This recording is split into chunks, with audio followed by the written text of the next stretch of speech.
Good evening. This is the Camera Life Podcast, or good morning, depending on where you're from. If you're where Nick is from, I guess Nick, is it Dungan? Dungan? Dungan, yeah. Dungan. Good morning. Where are you calling? Where are you in from, Nick? I'm in south of the UK, southwest of the UK. And the time is there? 10:30 in the morning. 10:30 in the morning. Well, good morning and good to see you. Thank you for joining us on the podcast. If you're a regular listener, you'll know this is normally the evening show, the Camera Life Podcast, normally the random show. But Nick, being all the way from the UK, we had to make a special time slot for an interview. We spotted Nick after we had Andrew Hall on the podcast about a month ago now, a little bit over. And we're like, we got to have this guy on because Nick is an automotive and motorsport photographer who travels the world, capturing great race images and studio images.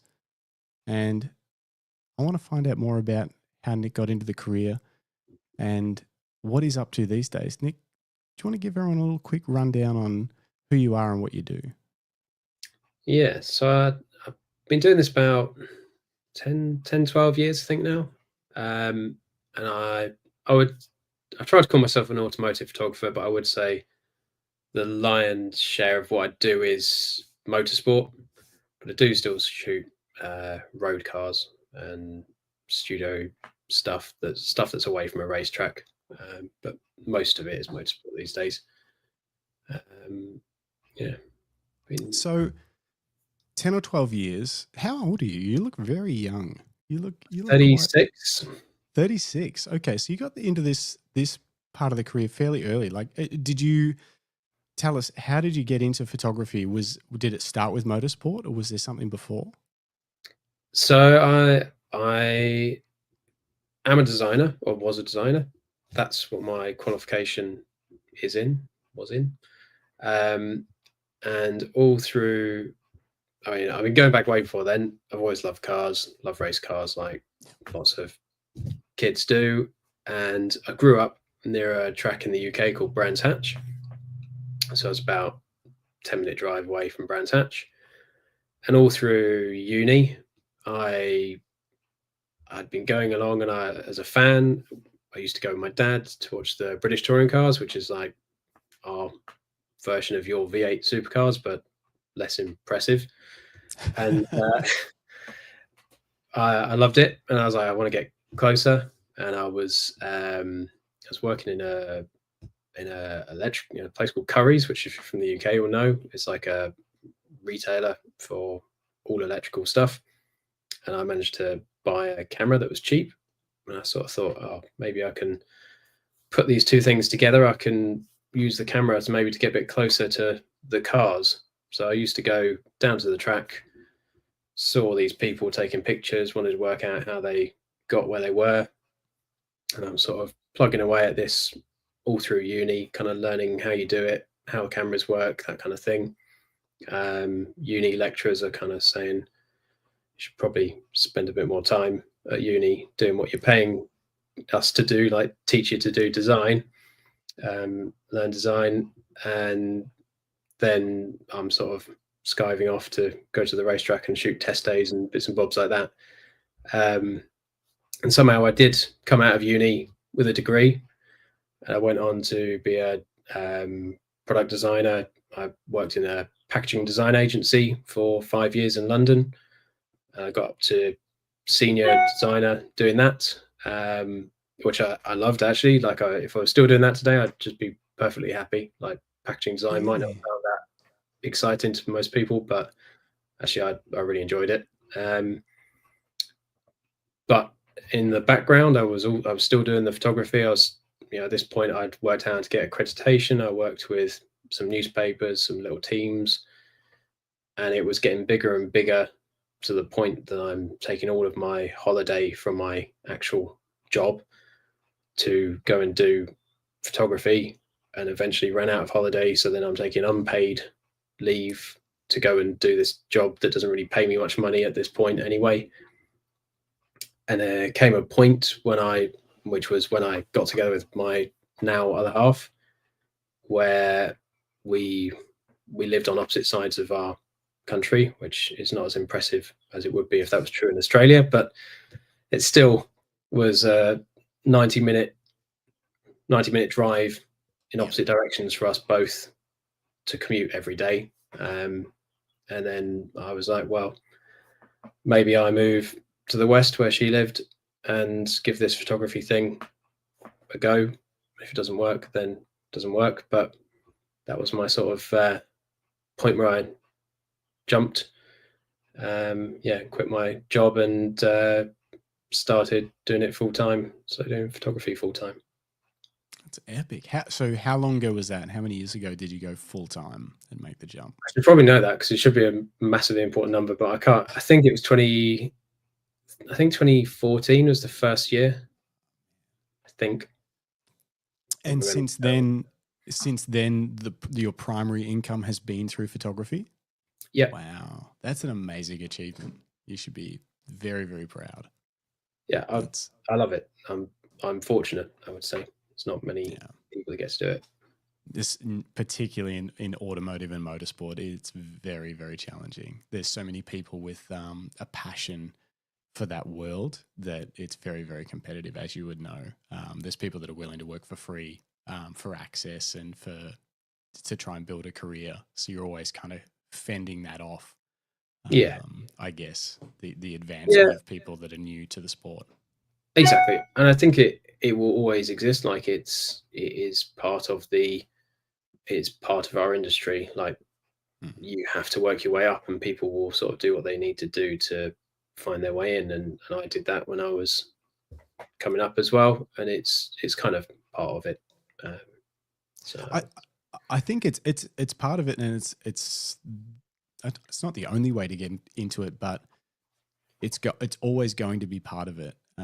And I guess it helps keep the seasoned professional sharp, that if there's always up and comers looking to work for free to make a name for himself, it means other people can't, if they've been there for a decade or two, they can't rest on their laurels and just sort of keep doing the same work. They got to keep I guess working at it and leveling up. Because there's always going to be someone who wants to take your spot. Yeah, and they change as well. Like their approaches change. It's not the same as it has been for years, particularly in the last couple of years where we've seen photography sort of changed a bit. We've gone from maybe quite traditional photography to more sort of influencer type photography, where it's, there's a value on someone having their own following as well, working for you, and the sort of style of photography they do. Maybe they shoot video as well as stills. That's sort of developing at the moment, particularly in some of the championships like Formula One, Formula E. There a lot of these very, fast reacting photographers where they edit on a mobile and it's ready to go, that kind of thing. That's definitely a sort of an emerging trend, I suppose you say. The sort of more traditional photography's getting more challenging to find. That's super interesting. I want to dig into that a little bit. Before we do, I just want to say a few good evenings to a few people in the chat. Good evening, Philip Johnson, Andrew Hall.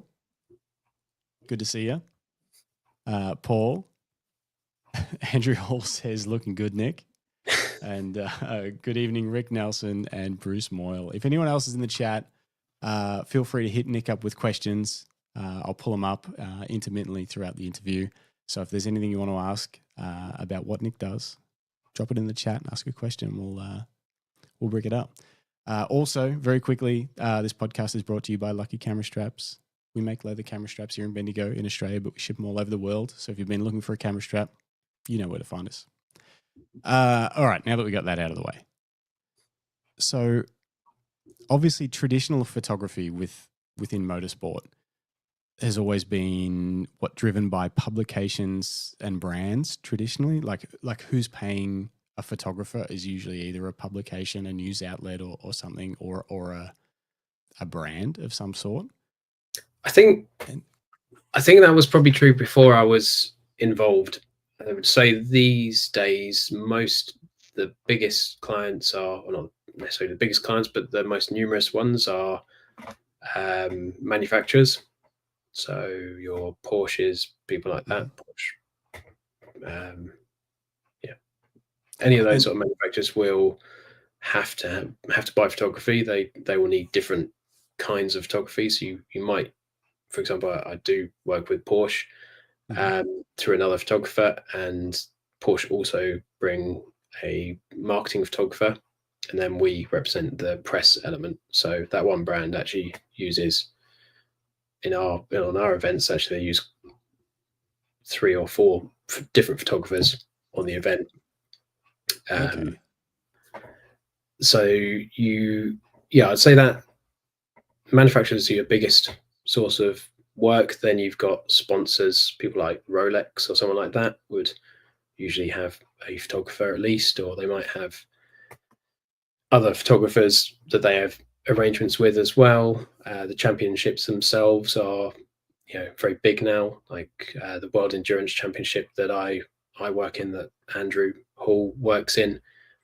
Their team of photographers now is, I don't know for sure, but like five photographers on an event, something like that. Yeah. And newspapers and press and bits and bobs like that are definitely, I would say, for most of my career, have been less and less and less. Less and less. Certainly the printed stuff is almost non-existent in the UK now, which is sad. Okay. And so who is it that's tapping on the I guess what we'd label as influencers, or just, I guess, because they can be like photographers, but they're people that are leveraging their followings along with their skills as a photographer or a videographer. Is it brands that are tapping on those guys these days as well, to guys and girls? Yeah, I mean, I think they just offer a different kind of photography. They offer, some of them are great at picking a moment that just is perfect for a sort of Instagram story, a sort of, I don't mean it disrespectfully, but like a throwaway moment. Like it's a cool picture. Actually, the photo doesn't hold up particularly well if you look at it too hard, but they are great at just, you chuck them in at for a session, and they come out with 10 pictures that will get someone's attention. And if all you're trying to do is get someone to look at this particular manufacturer, brand, championships photos, that they've achieved it because they're intriguing enough to look at. What I hope that how my photography and my sort of colleagues' photography would differ is, and it's kind of how I always think about it, if you made a coffee table book out of my photography in 20, 30 years time, would it tell a really cool story of that event? I'm not sure the sort of influencer photography would do that. I think it looks great on Instagram for a few seconds. Same with these sort of Instagram reels and things like that. But if you wanted to look back on an event, if you were a driver and you paid us to take photos, that would actually, you'd look at it and you go, I was there, that's cool. Like it's timeless. Like it's good photography. It's not going to date. Yeah, it holds up as a single image, or whether it's part of a series or something like that. If you printed it out, you could look at it and have it, stand the test of time. Exactly. Put it on a wall. Yeah, it is very interesting. Has that dynamic of having people that are sort of have a big following, that I guess leveraging that following to help brands and promote brands, has it changed the way you approach photography at all? Not in my world. I wouldn't say. They sort of operate more in Formula One, Formula E, stuff like places like that. My championship, my primary championship is WEC, and I wouldn't say we're so affected by that sort of, not yet anyway. Maybe we will be, but I don't think they're don't think their following is so relevant in our championship as much as their style and pace of photography, and maybe their ability to shoot video as well, which perhaps is something we should all be considering. But I was going to say, is it something you've looked into? Have you shot? Do you shoot video now, or have you played with it at all? I played with it a little bit. It's definitely something I'm working on. I'm very fortunate that I have some good friends who are incredible at it, which makes it quite demotivating to get started, because you like look over my friend's Mark's shoulder and you see what he produces, and you're like, I don't even know if I should even bother starting on this, because but I'd love to have a go, and I will. I've got a friend who rides who does a mountain biking YouTube channel, and he said I can come and he can be my test subject. I'm gonna that's good cool. excuse to go out on bikes. What's that YouTube channel? I do a fair bit of mountain biking. I think it's We Ride Bikes. I think if you Google David Arthur, he's a really good lad. I'll have to check it out. Yeah, I do. So I don't do a lot of paid photography work anymore, but the work that I do, one of the clients is a mountain biking publication, and I do hybrid photo video for those guys. So yeah, that's one of my things. So I'll have to check him out. Yeah, dude, he's good. Very cool. Yeah, I think it's something that it's creeping in more and more. Like, video is not something I ever did. It was always primarily photo. And I wanted to get into it, and for years I kind of hesitated. And I asked someone, actually a photographer that helped us get our camera strap brand off the ground a little bit, a photographer by the name of Jared Seng, who is a Perth photographer that also shoots video for a heap of stuff. But at the time he was doing a lot of live music video. He's following a band, I think they're called, a band called Passenger. He was following around the Europe on a tour and doing video and photo for them. And I asked him about video, and I was asking him about like rigs and all the accessories that you need and all this stuff. And this was kind of more when it was, I think he was shooting with a 5D Mark IV or something. So it was just before mirrorless became a thing. And he just said to me, he's like, dude, what? Like, you're overthinking it. He's like, they're just photos that move. Like, he's like, just do what you normally do, but press the record button. He's like, it's not that complicated. And it is more complicated than that, but it did slow me, because I hadn't shot anything. I just kept Googling all these different things that you had to buy to be able to shoot video. And he was like, just shoot some video. Like, it's not that, anyway, it was very interesting. It's difficult, isn't it? It's difficult to actually put yourself out there, and when you consider the level you operate in your comfort zone in doing stills photography, and you want to operate on that same level before you put yourself out there on video. But when you think how many hours you have spent behind the camera learning that on stills, you've got, you'd have to spend all of your free time just shooting nothing, doing video, just to get yourself to that same point. You're going to be starting further back, but you got to start somewhere, I guess. And that's I guess that's what he was trying to tell me was, hey, dude, just do something. And a comment here from Dennis Smith. I don't know if you've heard of Dennis Smith, the School of Light. He does light painting, which he's done with F1 cars and some motorsport cars. I don't know if you've seen his work before. No, very, very cool photographer. But yeah, he's just written, video is just 25 photos a second. That's the best way to think about it. And yeah, that's cool. Definitely agree.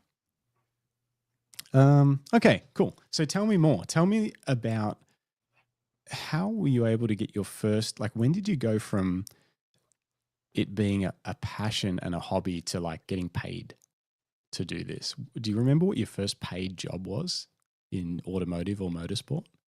So I did I proper paid work. I sort of separate between getting my first paid job, because I did a few little jobs for friends of friends and bits and bobs who happened to race and that kind of thing. But that was covering my fuel bills and things like that. I wasn't going to earn a living from it.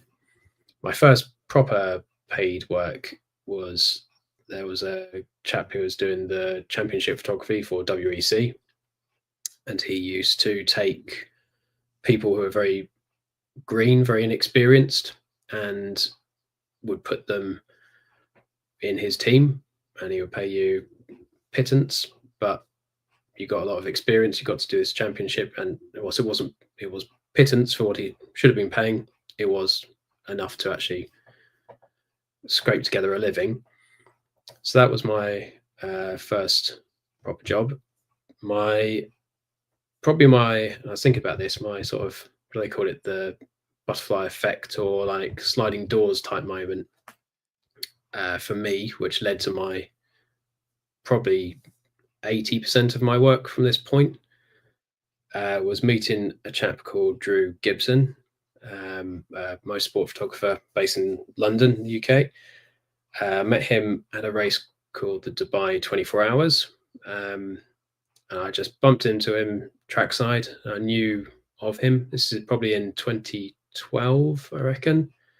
I was there on a bit of a jolly because it used to be a very cheap race to do, because you could fly to Dubai for about £250 back then. And I had a mate who lived in Dubai, so I'd stay with him. So it was a good way of getting to go and do some cheap international photography. And yeah, I just bumped into Drew trackside. I knew who he was because back then we all used Twitter. We didn't have Instagram, wasn't really a thing so much in 2012. I don't think Drew was even on it then. Said hello, didn't really, was just passing comments sort of thing, polite to each other, said hello, moved on. Next year, when I was working in WEC through this other chap I mentioned previously, John, Drew was there working with his client Aston Martin, and we got to know each other a little bit better. We went for some drinks and stuff back in the UK, and he asked me if I wanted to do some work for him, covering his client, the Porsche Carrera Cup Asia Championship, which is a little one-make series that races in some really obscure places in Asia. And I did, I don't know, 3, 4, 5 races for him doing that.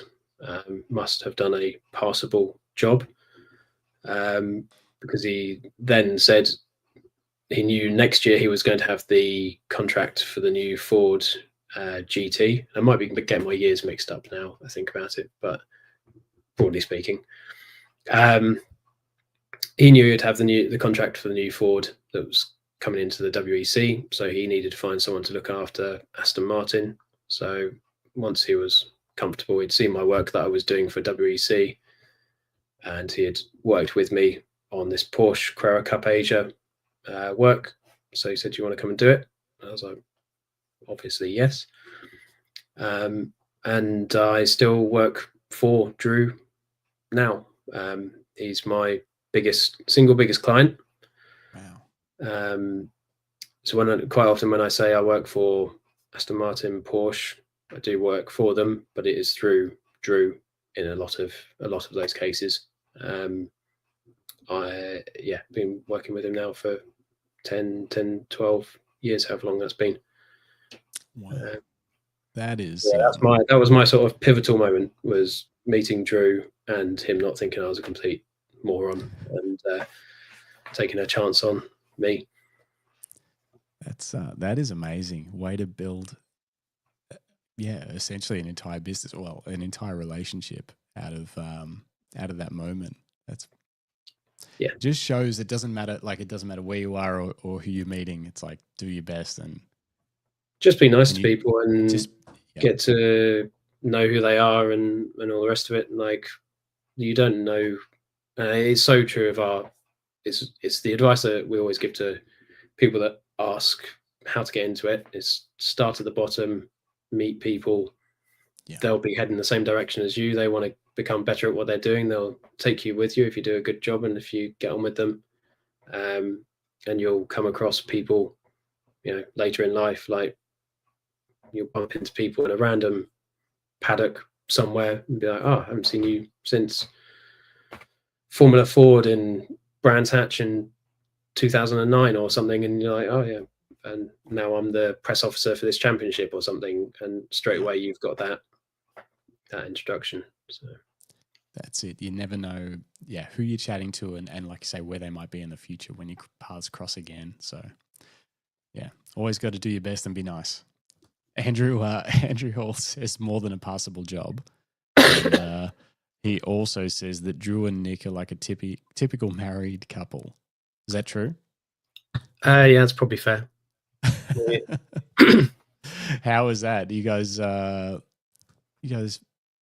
bicker a lot, banter a lot? Like, what does he mean by that? Yeah, all of that. We travel a lot together. We spend not so much these at the moment with the championships we do, but we've done some years where we've done 2 or 3 championships together.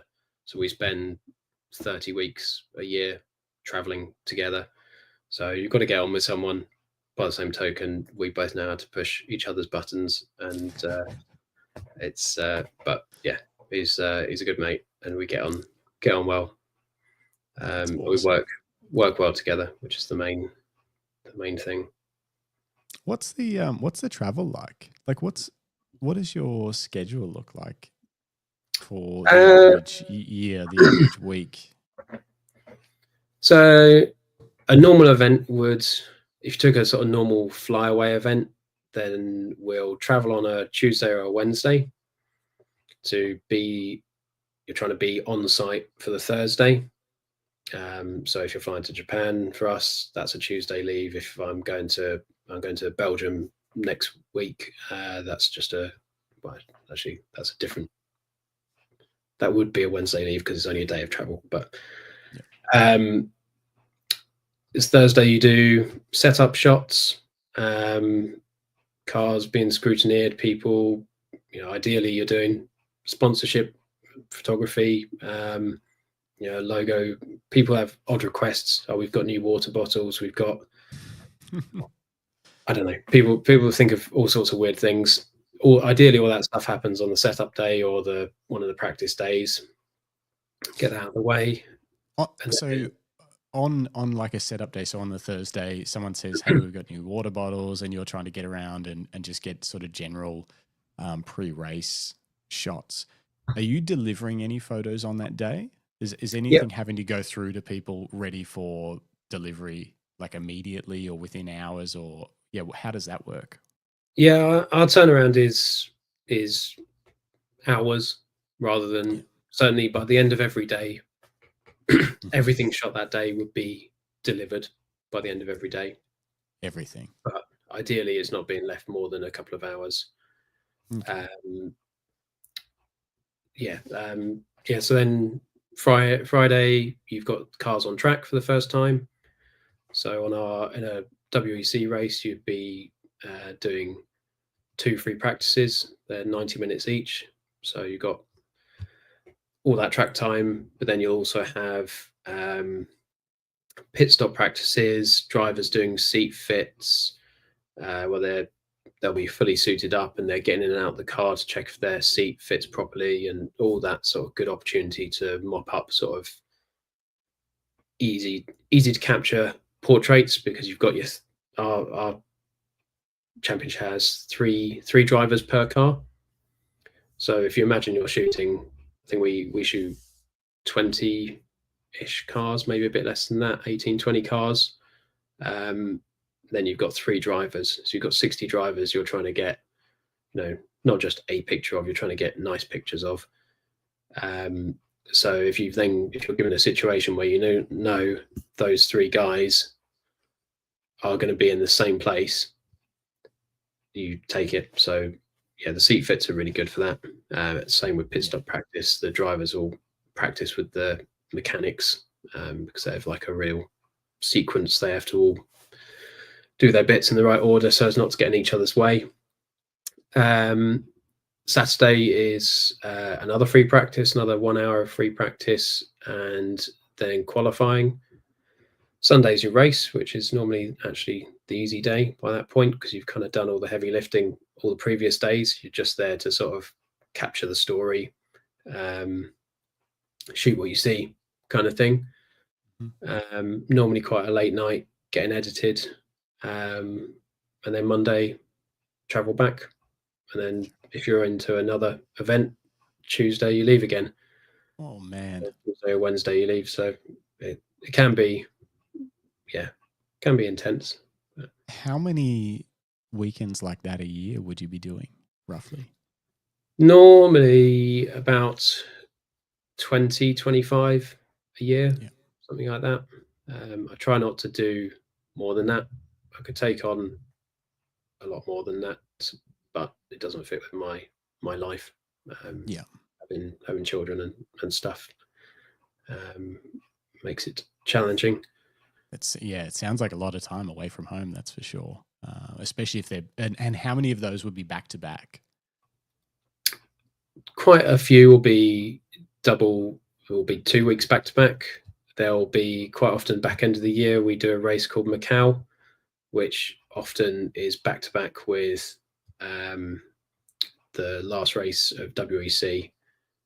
And with the sort of geography, it doesn't make any sense to go from Bahrain, where the WEC final will be, back home to stay there for a day to fly to Macau, which is Hong Kong. So quite often you'll go from Bahrain to Hong Kong, and then I think last year we had a race after. We had a double header one year at Macau. That often seems to turn into a triple header for some reason. It's often 3 weeks back to back, but I don't do more than 3 weeks back to back is my limit. It's asking too much of everyone at home. That's a lot of time away from home, especially if then there's only a week or two, and then you're back at it again. Somewhere else. Yeah. Bruce Moyles in the chat, he says, sounds hectic. It definitely does. And this is a good question. James, is that James Barraclaw? He says, who is editing? That's what I wanted to know. So, what's the post-production look like for that fast turnaround? So we edit our own work each. So when I'm talking about we, I should explain as well, because I sound insane. So I work with Drew, and then in WEC there are 4 of us now. So there's another chap called Michele Scudiero. Probably completely bastardized his surname there, but he'll let me know that next time I see him. And Al Staley, who is another UK-based freelance photographer. So we all work together on WEC. We're not in an agency as such. We're sort of freelance photographers who work for Drew and his clients. And so once everything comes in, you're responsible for your own photos and delivering them to the clients. You generally will have a plan. We don't want to be sat on photos for half a day if it's important. If it's a picture of a water bottle, then it can just wait until everything's getting done at the end of the day. But if you just had qualifying and you need to get those pictures turned around quickly because they need to send a press release with the results, and those are the pictures to go with it. So you'll organize yourselves. You'll say, when you do quali, you sort of divide the garages amongst you. Say, Drew's team got pole position. He goes and edits. We'll cover the press conference or the second part of qualifying, because they split the classes of cars.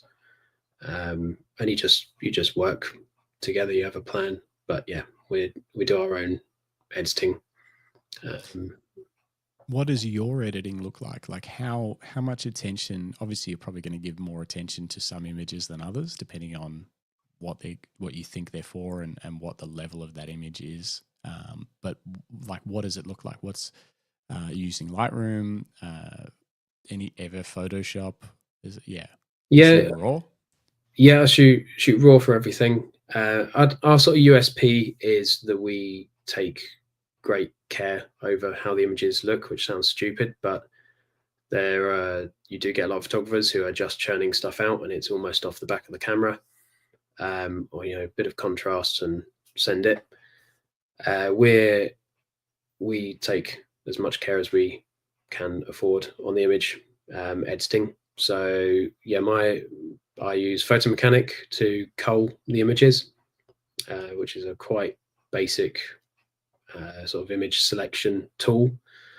And then then I take them into Lightroom. I will use Photoshop, but only for removing if there's sort of a marshal or something in the background that's bright orange tabard, because we sort of sell ourselves as being, I don't know quite how you describe it, like the sort of, we're not selling press photography, we're selling pretty marketing pictures. So removing a chap in the background in an orange tabard is sort of within the remit. I'm not going to go fully, no new backgrounds or anything, but that's so I'll dip into Photoshop for that kind of thing. But yeah, otherwise just Lightroom pretty much. Yeah, just general. And you have a sort of a style that you stick to for most images? Yeah, I would like to think pretty neutral. I don't go too crazy on, the blacks are fairly black, and it's not got too much hue one way or another. I don't use presets, so it's, I would like to think, fairly honest to what it looked like at the time. There's always a little bit of salt and pepper, and encouraging sunsets in the right direction, but yeah, nothing that no one else isn't doing. Particularly, obviously, in that time frame as well. It's not like you can spend 10 minutes of photo mucking around with all of it, because you would just never get the images through in time. Yeah, and because the weather, because we have so many cars to shoot, you quite often have to stay for a little while to try and capture all of the cars at one spot before you move. So you actually, even when you cull it down to the images you've got, the lighting from the first frame you took to the last one doesn't match, so you couldn't actually just copy and paste even those adjustments. You still have to go through and make individual adjustments to each image. So it's there's kind of no way to cheat it, I don't think, anyway, not to do it properly. Yeah. I've got a question in a second, but first, have you ever tried any of the AI Lightroom sort of preset editing tools or anything like that? Yeah. I played with one called Imagen. Yeah. It's supposed to sort of do batch process based on, you train it on your own image library. Have you ever tried that? I did try Imagen, and I have to say I was quite impressed. It's sort of true of all of the AI stuff, like on the camera and this sort of editing. It's good to a point, but you still have to babysit it. Yeah. Therefore, I'm not actually sure, if you can't 100% depend on it, you can't be hands off. Therefore, it kind of still requires an amount of your energy to oversee it. And Imagen particularly was quite expensive per image, and the sort of volume of images we do actually made it not, if it was the difference between us getting to leave the track at 9 o'clock in the evening and midnight, then I'm sure it might have its value. But yeah, I trialed it last winter. It wasn't quite there yet, but yeah, I had a similar experience. Trialed it both with weddings, which was something I used to do quite a bit, and also trialed it with mountain bike photography, and had a similar experience. Like I found that it was mainly just kind of adjusting my kind of standard preset, mainly tweaking white balance and a couple of things, but not taking things to where I would normally do it most of the time. And then, like you say, at that point, you're kind of like, well, I could probably just throw my standard preset on and then start just chipping away at the images one by one and tweaking them the way I would do it. And you sort of had to do that afterwards anyway. So exactly. Is it really worth it? Yeah, I had a very, very similar experience. But so that's the sort of stuff that you do keep up with, that kind of thing, just always looking for new techniques, new tools. What can you do to make things more efficient, faster? Yeah, I like my tech. I think my product design background just means I like cameras and kit, and I'm not one to jump at buying new kit for the sake of it, but I like to understand. If someone said to me, held a gun to my head and said, what would you buy right now? I don't know. I just like to have that answer. I'm just intrigued. Perfect. So, what would you buy right now? If it was my own money, I'd want to have a try with Nikon, I think. Really? Yeah. They seem to represent great value. Yeah. I see a lot of people doing motorsport stuff, and they seem for us, the sort of in-body with mirrorless. The biggest challenge has been shooting slow shutter speeds. Is the EVF, the way that different manufacturers display slow shutter speeds through the EVF. And I've never used Nikon mirrorless, so I don't know if it is mega or not. But I look at a lot of guys who are using Nikon mirrorless, and they seem to be getting some very impressive low shutter speed images, which is where certainly Canon seems to be a challenge. I think you get used to whichever system you've got, because they're all a bit different, and I think you need to live with it for a bit to get used to it. But yeah, I'd certainly want to try Nikon. I changed my main body recently, both of my bodies, to A1 Mark II, and so it wasn't a cheap exercise. So I had a bit of a look around to see what the other options were, and the Z9, the value for money that represents compared to all the other, R3 or the A12, it seems much cheaper. The Z9 it's probably due for an update in the next year or so, but yeah, it's an exceptional body for that kind of money. But yeah. So you're using Sony, full Sony kit, and you've switched both bodies to the most recent, the A1 II. Were you shooting the A1, the original A1 for both bodies prior to that? Sort of, but not quite. I was on A9 Mark I, which I had since, and we were saying before the show, I think 2017, 2018, I'm not sure. And I had a pair of A9s, which I bought when I switched from Canon. And I was still using those up until October last year. And then I finally killed one of them. And I knew I'd been given the heads up that A1 Mark II was coming. So, but I basically needed a camera to see me through for 3 months. So I bought a used A1. And I hate, say it sounds ridiculous and a first world problem, but I hate having mismatched bodies. Yeah. Because you just,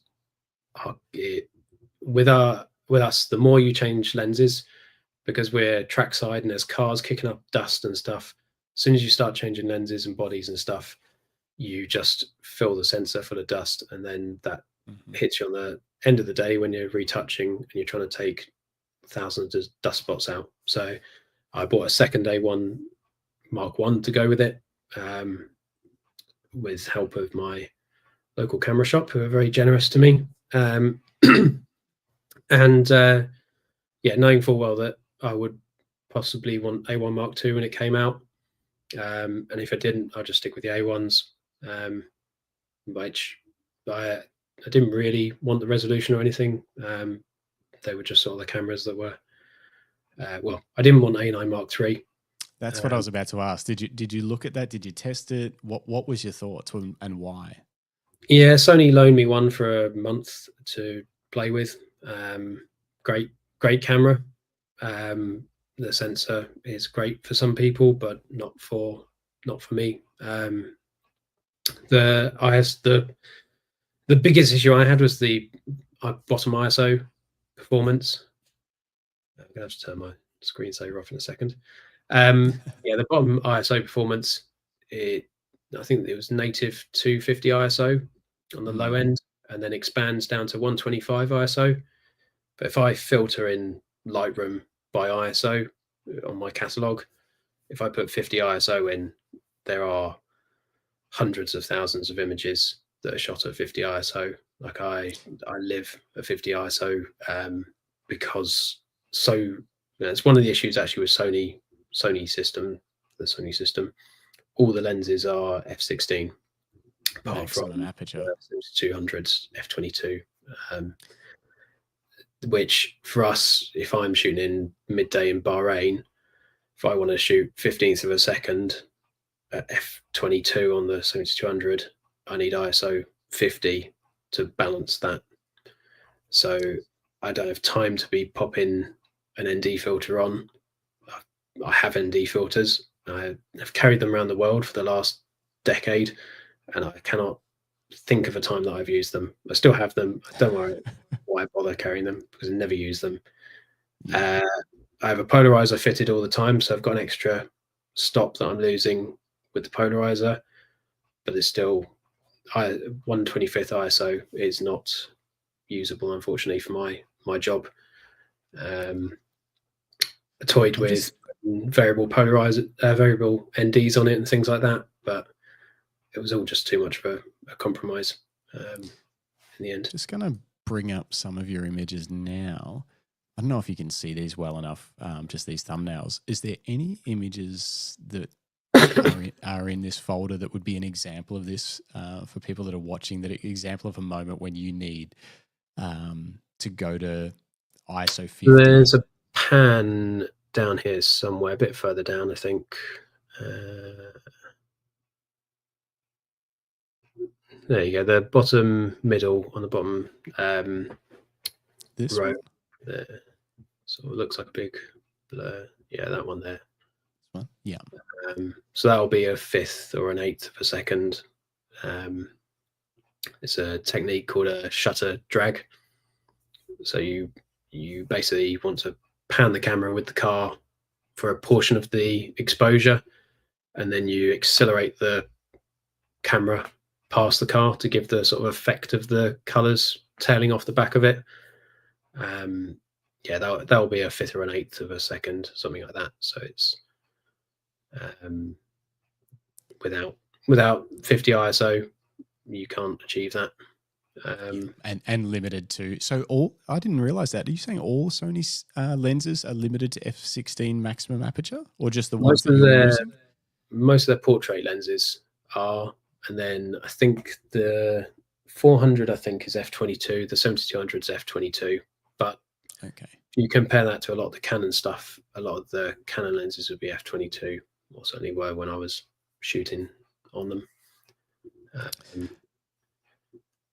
What are your go-to lenses? Just while I've got these images up, let's look through a few and just talk about what sort of gear you were using, and even potentially where it was. And so I've got if I start from the smallest, I've got a 14 mil Sigma Art, the 1.8 lens, which is mega but heavy, and it's pretty much used for a single one picture a year, or maybe two, which is one particular corner at a track called Spa, where you can stand on the inside, and you can stand, there's a wall, so you can pretty much stand on the apex of the corner.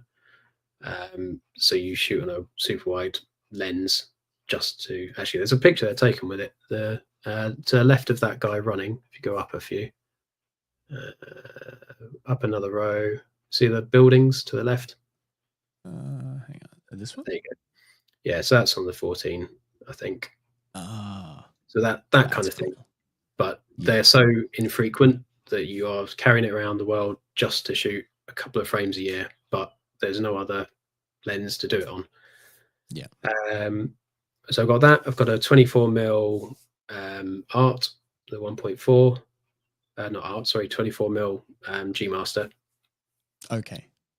I've got a 50 mil Zeiss, the 1.4 that I've just changed for the Sigma 50 mil 1.2. That's been my treat to myself this month. I then have a 105 f1.4 Sigma Art, which I love. I had it on Canon, and I just love the look of that lens. Again, I've always had one since it came out. 105 is such a great focal length. Myself and my business partner Jim, we both bought 105 mil 1.4 Nikon lenses, actually, which was on the F mount. They don't have one for the new Z mount yet, but the 105 1.4, and I actually shot the last time I went to the Fink Desert race, I shot some images on that at 1.4 of the trophy trucks and stuff, and it's an insane lens. Yeah. It was my attempt when I switched to Sigma to replace I had a Canon 200 1.8. Oh wow. And no one, I don't think there's a 200 f2 equivalent anyway on Sony. So it was sort of my solution to that. It gives a sort of similar look, and it weighs about a quarter of what that lens did as well. So yeah, then I've got a 7200 2.8 Sony, and then a 400mm 2.8, again Sony, and then a pair of A1 Mark IIs, and then I've still got my A9 Mark I's. One of those comes with me to back up in case I throw one of the cameras down the road or something, or something happens. So it's not getting any time off for having done whatever 7-8 years of work. It's not done quite yet. So that was the one that didn't die. I fixed the one that died as well, so okay. that's now the family camera. Oh, nice. So that doesn't get any time off either. So if anything, that has a worse life now. Treated hard. Yeah. Did you look at the shutter count on either of those cameras at all? Do you have any idea where they're at? They can't give you the digital. Sony can't give you the digital shutter count. So I shoot purely on the electronic shutter, unless I need to go below 1/5 of a second. But Sony have told me that they can get the digital shutter count off it if they send it back to the factory. So I've asked if they can send one of them back to the factory, because I reckon they're 10 million plus. It's got to be in that region. You reckon? Each body, yeah. So what are you shooting in your average weekend, do you think? Between, like, how many images between all the bodies? Any idea? About 25,000 frames, something like that. Wow. And to be fair, I felt when I first switched to mirrorless, I felt terrible about that, because for some reason you do, like, when you're mirrored, you're sort of subconsciously not wanting to shoot too much, because it kind of has a value attached to it. You're thinking, new shutter box or whatever, and you don't want the camera to die on event either. But then when I switched to mirrorless, I was like, why? What's the point? Like, if shooting a burst, and don't get me wrong, I'm not shooting just holding the shutter down trying to get stuff, but if you're trying to shoot a car through a short exposure of barrier and there's a hole in it and you're trying to get the car, I'll just, as soon as I hear it coming, I'll just set the shutter going, because the only cost to me is having to store the images whilst I select them. There's no impact on the camera. It just makes it easier to do my job. Likewise, if you're doing a start, or somewhere, if there's cars hopping curbs, just why not? Why? Yeah. Is it worth missing the shot to be more selective? Like, is it worth not getting it? Is that kind of you're weighing up that, like? And I mean, I shoot on 10 frames a second most of the time, even though the camera can do a lot more than that, because I don't believe there's much happening in those frames in between. But I'm quite happy to use 20, if I need to use 20, 30 frames a second, then I will. It's just a part of the tool to do the job. Yeah, I'm very similar with, obviously, mountain bike is a very different sport to motor racing in terms of the speed, but you're also a little bit, you've got more distance between you and the subject with motorsport. So that kind of speed that they can come at you on a blind, if you're in a blind section or something like that and they're coming out of nowhere, I'll only bump it up for those moments. Usually if you're shooting wide, they're going to come through so quick that 10 frames doesn't give you enough options.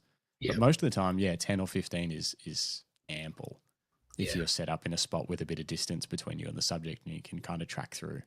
Well, with your bikes, you've got, stones being kicked up and bits and bobs like that. Like a lot is actually happening in that period of time. And in your 10, in the distance the bike covers in 10, 20, 30 frames per second, a lot more happens than a car, which certainly, because we're tracks, actually there's not much gravel, there's not a huge amount changes, but you're just looking for that. No, if they're bumping over the curb, you're just looking for that right moment where it's just the right height, and the curb lines up nicely with the angle of the car, and little details like that. It just gives you more options.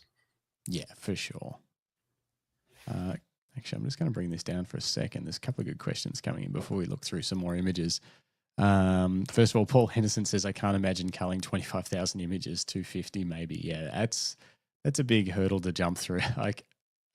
At least you're doing them each day, so it doesn't fit. Like, I can imagine getting to the end of the weekend and having 25,000 and having to sit down and start with that. That would be rough, but still, that's massive. You must have a very good system.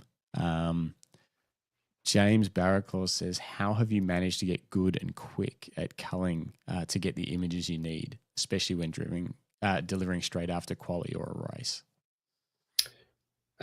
Photo mechanic is a huge help because it has zero loading time. You just keep pushing the next, the arrow key, and the next image loads full screen, full resolution. You can just see what you need to see to achieve, to quickly judge if that's a good or a bad image.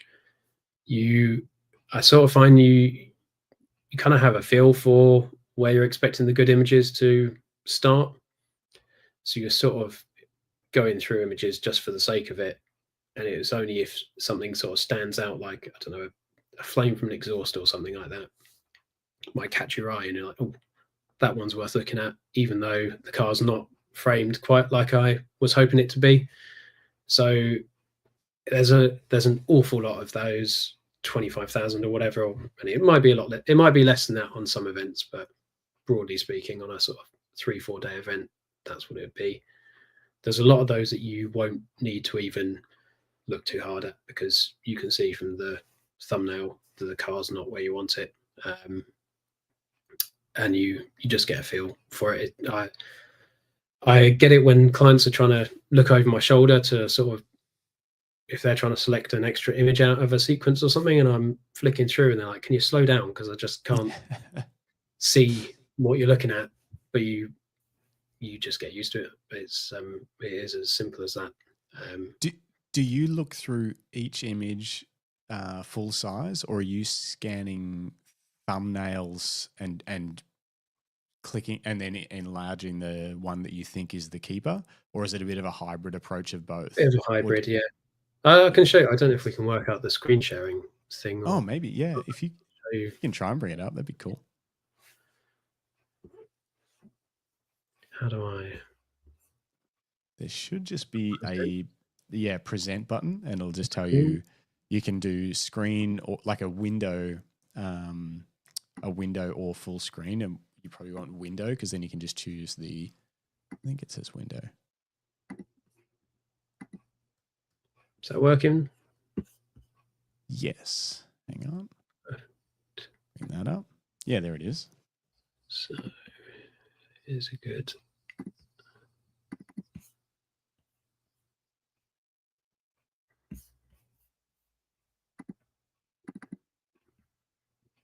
There we go.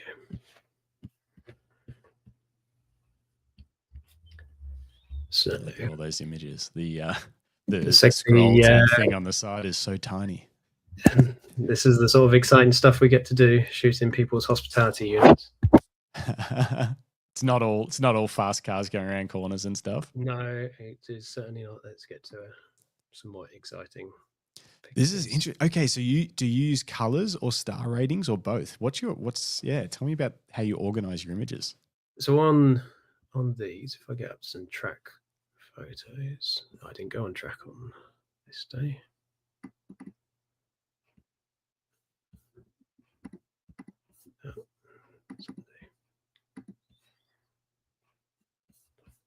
Some great pictures of the floor as well there. I've got many. I've got extensive archive of pictures of the floor from all over the world if anyone is looking to buy those.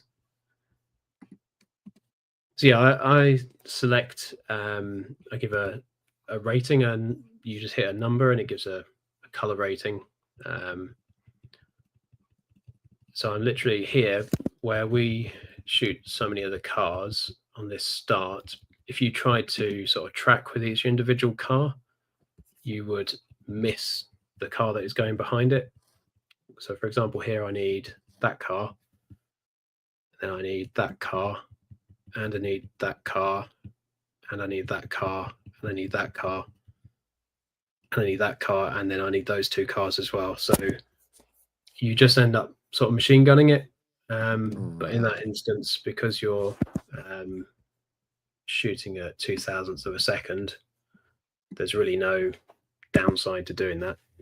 It's not an exciting picture. It's just representing the start and how busy the start is.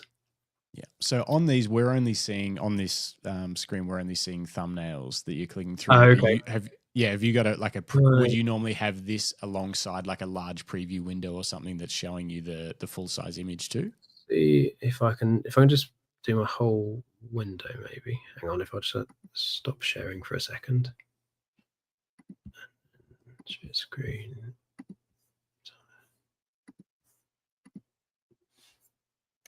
Hopefully. Oh, that might have us in it. Oh no, hang on. Does that let you see the full window now? Oh yeah, now we got the full. Yeah, very cool. Right. So we're on thumbnails now.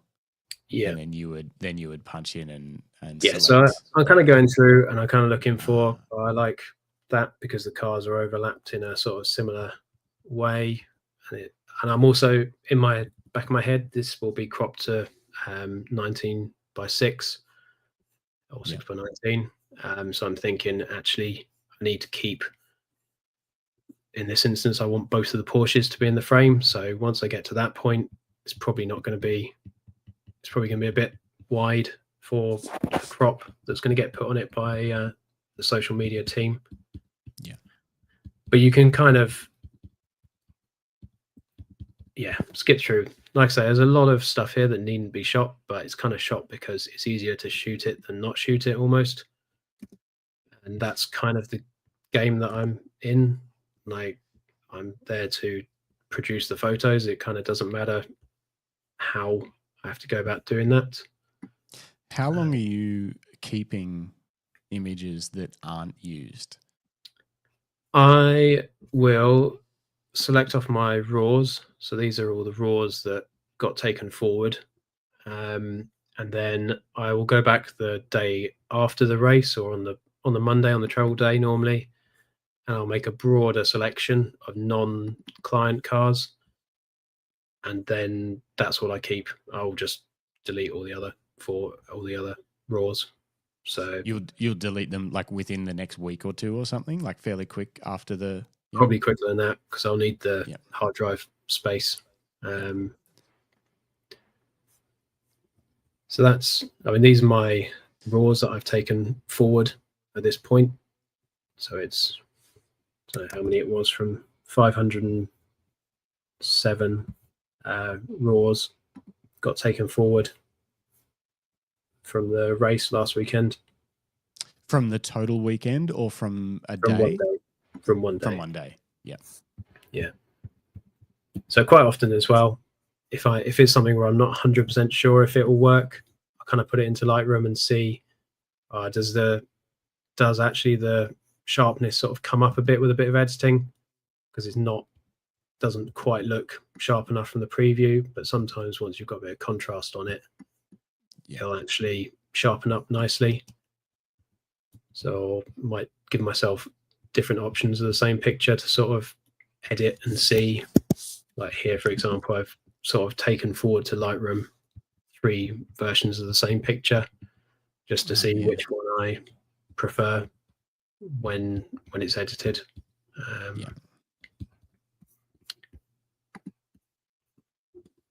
Very cool. I love hearing the thought process behind it because I've done it a million times before, but never with that kind of subject matter and never with that volume of images, that's for sure. And it's always interesting to hear some people edit in, other people edit out. You know, some people just remove the bad photos, which obviously with automotive racing is probably a bad idea, because you'd be pressing X on 20 something thousand photos, you know, as opposed to just editing in the good ones. But yeah, I do think I'm unusual. I'm sure if you're like Andrew, for example, he's obviously from a film background. I just don't think it's built into him, I would imagine, to shoot that quantity of images, whereas I'm just not fussed by it. I've never shot film in my life. Always been digital. So it's just how I operate. Lots of people, like for example, my colleague Drew, he shoots single frames when he's doing pans for the most part. So when he's trying to do very slow pans, he'll just do a single frame. He finds it easier to focus on just getting that one frame, whereas I shoot bursts of images. Again, just the technique I find delivers the most sharp images for me.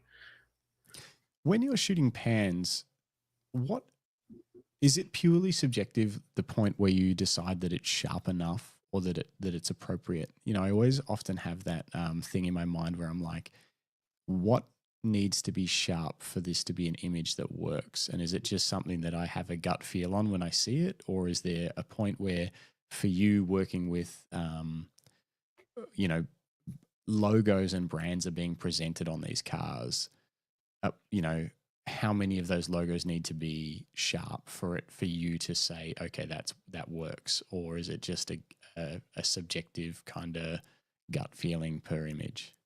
I think it's almost a thing that is dictated by the client you're shooting for. So I would never give one of our manufacturer clients just fifth of a second art.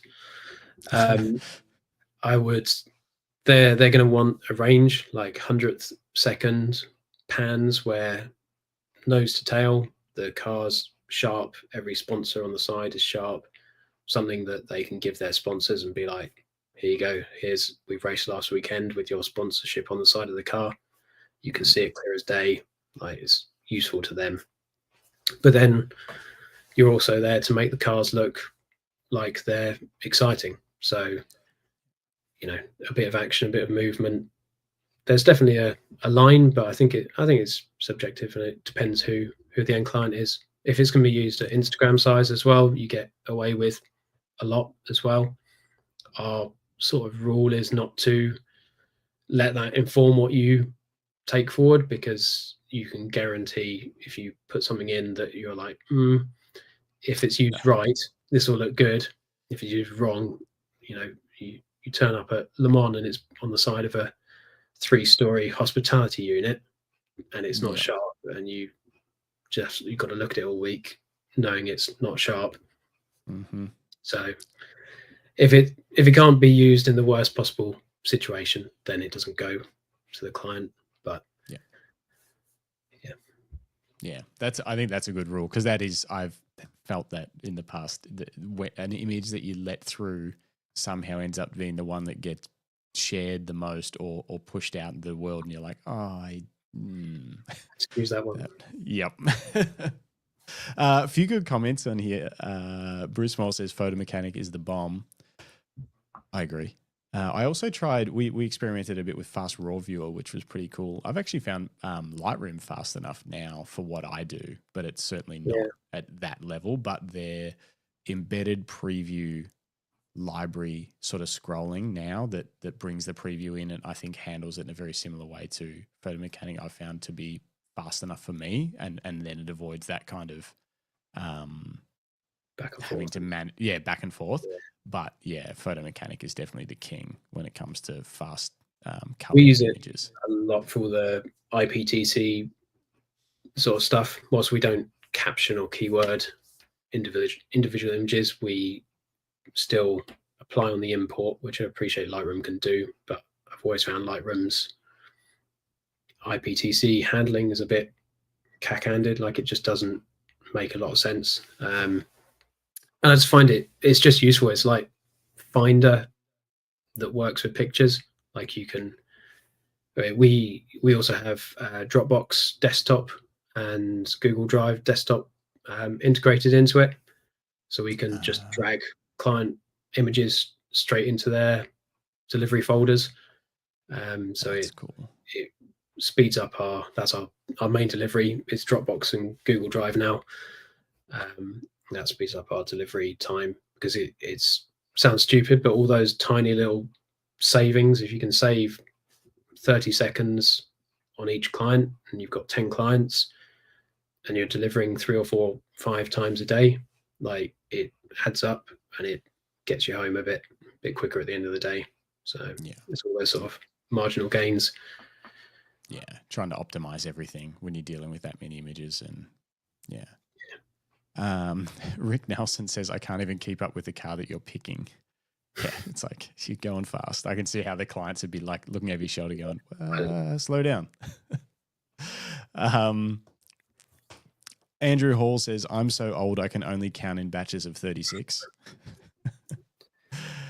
And David Dare Parker says, I have no nostalgia for film or 36 frames. So obviously embracing digital as well. Bruce Moyle says, I've always selected everything and rejected from the start, then unflag anything that seems good. Found useful for a couple of thousand images at a go. So I don't even know if I understand that. I've selected everything. So you reject all your images and then opt back in. Yeah. Interesting. I got a weird system. People would probably think it's crazy, but I just do. I don't know why and where I picked it up, but I 3-star any image that I think is good. And then when I'm going through and editing, it can then go up to a 4 or 5-star. 5-star if I think it's like possibly portfolio worthy or just like hero image worthy. 4 stars like maybe, depending on the edit, maybe whatever worthy. And then if it's not going to go to the client, it goes down to a 2-star, but I still won't delete that a 2-star. A 2-star will get saved from the eventual like clear off the hard drive. And I just select 1 star or lower and clear all of that once it's gone past the point. This is where we're probably different. Maybe I don't clear anything because I've got a lot more time and I'm using a lot less hard drive space, doing a lot less work. I'll leave it sort of sit for a while until I'm satisfied that they're not going to come back and be like, oh, actually, did you have one of those or something like that? And then I'll clear everything. When we were doing weddings professionally, it was like we kept all images raw for a minimum of 12 months after the wedding date, just in case. And then after that, we slowly sort of pared down our backup to, over time. But yeah, it's super interesting hearing workflows and stuff like that. I guess the more images you're dealing with, the more optimized it needs to be. Yeah, and everyone's just finds their way that works. Between the 4 of us that work these events, we all have slightly different workflows. Drew still edits on Camera Raw on Photoshop. Michaela uses Lightroom, quite a similar system to me. And Al, he's always worked for photo agencies, so he's Photoshop and Photoshop and Camera Raw still. So yeah, we're all a bit different. When you're delivering files, do you deliver just like a full resolution JPEG, or is it set at a certain pixel size or something? No, full resolution, although it still doesn't prevent the inevitable, have you got it in full resolution emails that you always relentlessly get. This one's only 8 megabytes. It can't be the full resolution. Yeah. Yes, it is. It's just compressed a little bit. You don't need 25 megabyte files. Yeah. Do you use a compression? Do you use JPEG Mini or anything like that to compress your JPEGs built into Lightroom? 80% on the compression on the export.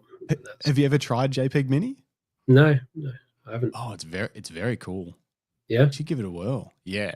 have to have a I look. don't know if Lightroom's implemented something like that into their JPEG output, but it does a fantastic job. We found. I don't know. It's Okay. I've had it. Yeah, it basically it does what it says on the tin. It makes your JPEG smaller without losing any data. Okay. Just makes them faster to Have a look. transfer and smaller to store. Yeah, Yeah. yeah. Interesting. I've loved it. Yeah. So it has its own standalone thing that you can just drop them into, and it'll just optimize wherever they're sitting on the hard drive. Like you could drop your entire folder structure into it, and it would just optimize them where they are. Right.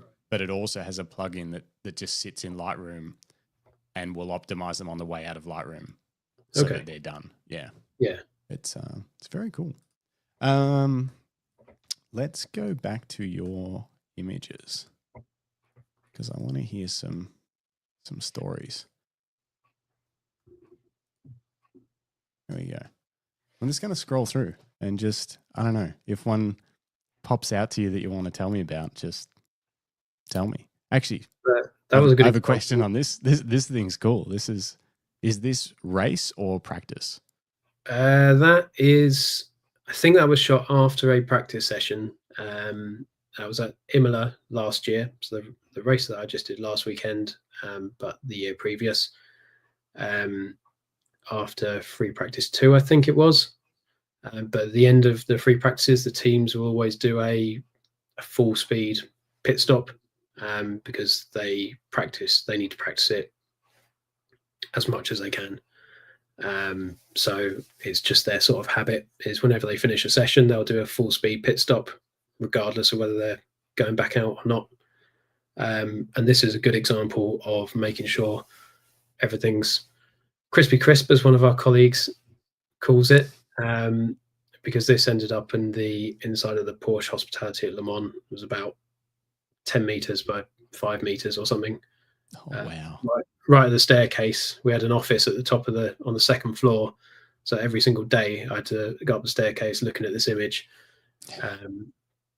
So I was grateful that it was nice and sharp. Yeah, that's a very cool image. What's it like? So in this situation, so it's a full speed practice. Do you need to be, how aware do you need to be of what's going on around you? How far are you from these guys when this is happening?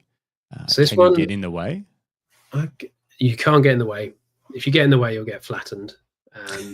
So you are inconsequential to what they are getting on with, even if it's a practice pit stop. So they will literally knock you out of the way, and the wheels, they're lugging around. They make them look very light, but they're really not. But the biggest issue with this one is that I've got my back to the traffic, so I can't see what's coming up behind me. But I can't recall this exact situation, but I would have either had a car that I knew wasn't going to leave, or have checked. You see the mechanics sort of come to the side of the pit lane if they're expecting a car. So you just have to have your wits about you. You're listening for cars. Although a lot of our cars are now running on hybrid, so they don't actually make much or any noise in the pit lane. So you're just sort of using your judgment as to whether you think you're going to be safe for a few seconds in the middle of the pit road, pit lane. And yeah, your experience, I guess. Yeah, it's could be hectic, I bet. Are you able to be anywhere near this area during a race, or is it you can only get images like this during practice? No, we can go during the race.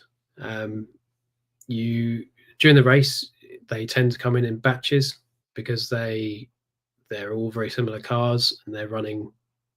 If it were a pure dry session, pure dry race, they're going to pit at a similar point when they get low on fuel or when the tires are starting to cool enough. So you'll tend to find within two or three laps they all pit. And the different types of cars use different amounts of fuel. So this is a hypercar. All the hypercars will pit within 1, 2, 3 laps of each other, and then all of the GT cars will all pit within 1, 2, 3 laps of each other. So you get busy periods, and then it will just be completely dead for 45 minutes until the next round of pit stops kicks off. What's a hypercar and how is that different? So a hypercar is a GT car. Looks like McLaren 720S, Aston Martin Vantage that you'd see on the road with a bit of a body kit on it, bit of a wing, race car version of a road car. Hypercars are, broadly speaking, bespoke cars for this championship, built to a rule set. It's slightly muddied in that one of the cars this year is based off a road car, but it's not a road car me or you's ever going to own in our life. It's a £3 million hypercar that they're only making 8 of or something. So it's, these are basically bespoke race cars made for racing in this championship. They're not made to look pretty or anything. They just look however is the most efficient way of looking, for aerodynamics, for the practicalities of these guys doing pit stops around them, that kind of thing. So they're race machines. James Barraclaw wants to know, are you required to suit up with a flameproof suit in the pits? Unfortunately so. So we have to wear a fire suit and we have to wear a helmet. So the fire suit is pretty ripe by the end of a Le Mans, where you've been in it for about 4 days consecutively. You don't have to wear it trackside, but you just don't have time quite often to put it on and take it on and off. What's it like shooting through the helmet? I personally have bought one that sits quite high, because there's nothing more annoying than them pressing on the buttons on the top of the camera and stuff like that. Mine's just a bike helmet, so it's open face. Okay, it's open face, so you don't have to have a visor on or something like that. That gets in the way of that. Yeah, not for now anyway. The helmets are a pain, to be honest. I don't think they make a lot of sense. They're not going to help you in a fire. Quite the opposite. I don't think they're going to do you much good. But meant to stop you getting hit on the head with something. So very cool. So I was shot in Qatar a few month or so ago. That's with the dreaded star filter. I was trying to figure out what's going on here. So a star filter. Yeah, Qatar is a difficult track to shoot. It's a motorbike track. It's flat as anything, and this is about as close as you can get to a car. It is just vast. A lot of the sort of standard head-on shots that we'd normally do, you just cannot do at this track. And it is so overlit with floodlights that you can leave your polarizers on, doesn't matter. I don't know what the settings are on this one, but there'll be like daylight settings basically. So you start looking for ways to make it more interesting. So we all break out our dodgy Amazon filters, or the pots of Vaseline. So this is what we end up doing. Oh, I like it. Great work. So there are locations where you're like, oh, this is not a fun race to shoot. Like it's obviously still a great weekend, but it's not an ideal location. You got to try and make something cool out of it. Yeah. Qatar is not an easy track to shoot. It's ironically, the pit lane is probably the best pit lane we shoot all year, which makes it even worse because you're like, I don't want to go on track because what's the point? Like, you can shoot much nicer stuff in the pit lane than you can on track. But it's the hand you dealt. It's the same for everyone. Yeah. So then you do stuff like this and try and make the best of it. Exactly. Yeah. So that's from the pit lane in Qatar. All the smoke coming off the rear. So he's coming to stop, and when the cars are stopped, they not overheat, but all of the temperature held in the brakes starts to burn things, all the sort of dust and rubbish they picked up. So they quite often smoke when they're stopped. So this is end of a practice session, I think. Harry Tinknell getting out of his Aston Martin. Do you recall at all what lens that would have been shot with? Almost certainly the 50. The 50. Pretty much live on the 50. It's the 50 and something else. Yeah, which is now the Sigma 1.2, did you say? Yeah.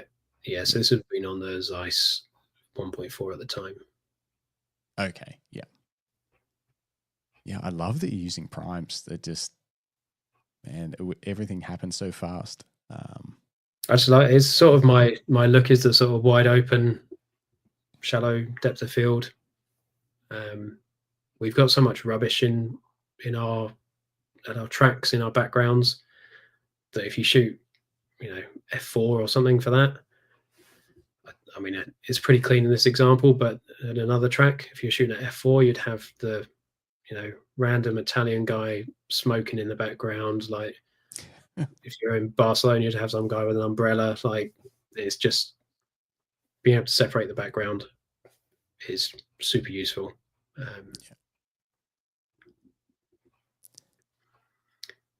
Goodwood revival last year. This is what I think you guys think what the UK looks like all the time. Yeah, I was going to say that's pretty standard UK. Yeah.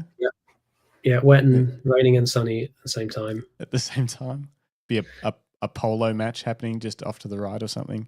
Exactly, that's the one. No, this is a revival, which we all dress up in period clothing. We all get dressed up and pretend like it's 1950 or whatever it is.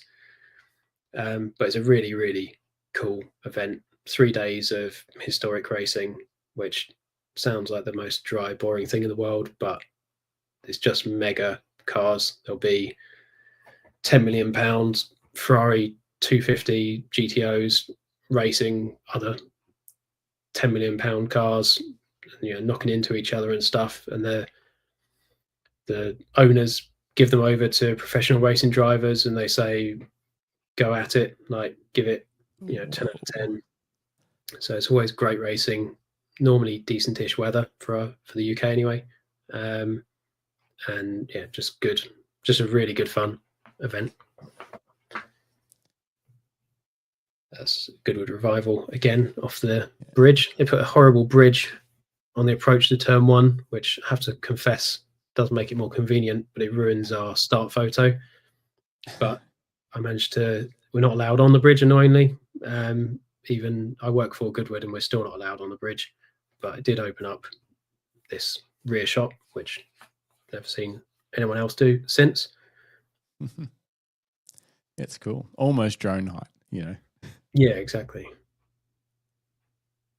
Oh, I love that. That's Goodwood revival as well. I did go to other events this year. We get a nice sunset. Yeah, I love how small the cars are in that frame as well. Like I actually didn't immediately get drawn to them. Yeah. Until the image loaded, and then my eyes sort of wandered down into the bottom left-hand corner. That's a great photo. Oh, is that the 14? So that's that might be on the 24, I think. Oh, could be on okay. the 14. Hard to say. Yeah. Probably 24 with the bike not looking. The bike would either look tiny or huge on the 14. There's sort of no in between with that lens. Yeah. This is at Macau, which is a unique event in that they race cars and bikes on the same event. So after this, you'll have some touring cars going round, and then after that, you'll have some random local Toyota one make series, and then the bikes back on again in the afternoon. So it's cool. We don't get to shoot bikes very much. There's not much crossover between cars and bikes. I love Macau's good fun. It's a proper race. Proper race. Not like all these other races. It's just not sanitized there. I have no idea how it's still going on, to be honest. It's for the bikes particularly, it is literally lethal. Really? Like no runoff at all. And they are not messing about. Dennis Dennis Smith says that bike through the barrier is nuts, and I agree. That is a tough shot to get. Was this something you had to spend a bit of time trying to get right, like multiple riders, you had it framed up and trying to get it? So I was working for Macau for the Grand Prix, but so we have a tabard that allows us to go anywhere that's not a specifically prohibited spot. But even so, the local police are sort of the law and order. Normally it's the sort of circuit officials would be in control, but here it's the police. So it's entirely up to the police officer that you come across whether you're allowed to stand somewhere. This was probably not a very sensible place to be anyway, because it is literally, if the bike clips the barrier, I've got the camera held against the barrier. So I waited until I think the second to last lap or something, and just went and sprayed at whatever came past. Again, the beauty of flip out screens, things that people took the mick out of me for 5-6 years ago or whenever, when I first got my toy cameras. And I love my flip out screens because you can manual focus, get it right, get the right bit of tarmac, so that when that bike comes round, you spray at it, and then you'll have a frame of it moving through the focused portion of the frame. Yeah. Shots like that, I just don't think you could do, not safely anyway, because I don't need my head anywhere near that barrier to achieve that. Yeah. That's epic. Very, very cool. Again, another Macau Grand Prix. That one's terrifying to do because it feels like the rear wing is going to hit you. Yeah, right on the edge, split frame. So great. The light in that is awesome. Yeah, I love the shadow in that one with the wheel shape. Yeah. It's actually a apt photo for Bruce's question. Do you document the support crew? Yep. Yeah, we do quite a lot with the mechanics, particularly who do the pit stops. For some of the teams we work with, the actual team that runs the car as opposed to the manufacturer. So we'll make sure that all the mechanics have got something, and you quite often get a guy will come up and be like, "Oh, I'm doing the fuel rig today, because XYZ is unwell. Can you make sure you get some shots of me?" Or you get the guys who are on the rear wheels, because it's often the front wheel guys that we shoot, because the nicer picture generally is the front of the car and the guys running around the front of it, and you get the rear wheel guys coming in like, "You never take pictures of us on the back wheels, do you?" Like, so then you're like trying to work harder to get them some nice shots of the rear wheel guys, or the fuel rig guys are always a bit buried in amongst everyone, so it's not a great picture of the guy with the fuel hose on. So we try to look after them as best we can. That's great that they come up and mention it and ask you, like, "Can you get a shot of me today?" Oh wow, that is insane. Is that it's almost 4 wheels off the ground? Yeah, he was 4-wheel, but I was determined to get this at a slow shutter speed, because lots of people, he was doing it every single lap, and I was like, I'm going to get this at a slow shutter speed, because it's just, again, I can't remember if this is Mazzano or Mugello, but there's just tons of rubbish in the background. So if you shoot it at like 80th of a second or something, like a bit easier, you just got Portaloos and vans and rubbish in the background. So just was determined. I think I spent a couple of laps too long trying to get it how I wanted it, but he was but you got it. I got it in the end. Paul asked, Nick, for panning shots at relatively low shutter speeds, does image stabilization help, or does it work against you? It depends, and I couldn't tell you why. Sometimes it feels like it is your best friend and it's magic, and then other times it's like the stabilization does not get what you're trying to do at all. And so I'll do a mixture on my stabilized, on my non-stabilized lenses. I turn the in-body stabilization off on the camera. On my stabilized lenses, I'll use a mixture of having the in-lens stabilization on and off. They really, the stabilization tends to work on the more basic sort of shots, like your 80th of a second, cars 100 meters from you, just a nice easy pan. For stuff like that, it works really well.